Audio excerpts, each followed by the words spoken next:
د راولپنډۍ د کتابونو بازار په سیمه کې د کتابونو تر ټولو لوی بازار په توګه ارزول کیږي. دا بازار له شاوخوا 50 کلو راهیسې فعال دی. دا بازار اوس هم د هماغه سړک پر غاړه دی لکه نیمه پېړۍ مخکې چې و.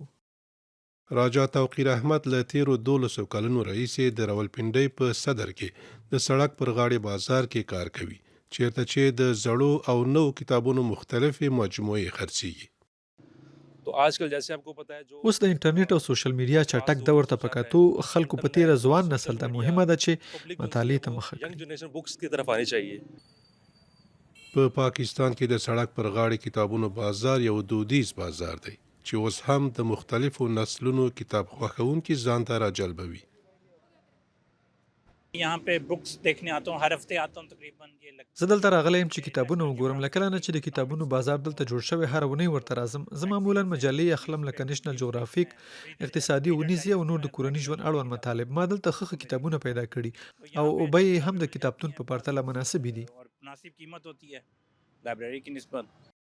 एक वक्त था कि किताब बुक लवर बहुत ज़्यादा थे. लाइब्रेरी का कॉन्सेप्ट یو وخت دلته د کتاب ډیر مینوال ول او په پاکستان کې د کتابونو دود رایج و. د کتابونو مجموعې او کتابتونونه ډیر وو. ډیرو خلکو په تیره د پاخه عمر کسانو د مطالعې او کتاب سره ژوره مینه درلوده. पुराने लोग थे. किताबों की सदी इसीलिए कहते हैं कि शायद ये आखिरी सदी है. د سړک غاړې بازار کې کتابونه له اصلي باید 10% ارزانه خرڅیږي. دلته نور امکانات هم شته چې دغه بازار یې د کلاسیک کتاب پلورنځیو په پرتله جالب تر کړی دی.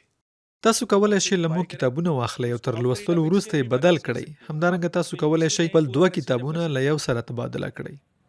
انفلاسیون د کتابونو د بیو لوړېدا، ګرځنده ټلیفونونه او سوشل میډیا د نورو ځایونو په څیر په پاکستان کې هم د کتابونو پر پلور خپل اغیز کړی دی.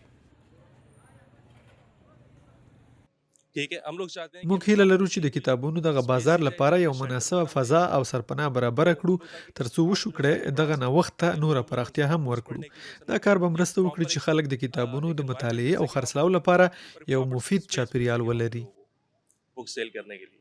تلپاتې ستونزې او د حکومت لخوا د نوښتونو کمښت دغه بازار له یو ناډاډمن وضعیت سره مخ کړی. سربیره پر دې چې د سړک غاړې بازار خپل تاریخي او کلتوري ارزښت لري، خو له مناسب اساسي ملاتړه برخمن نه دی.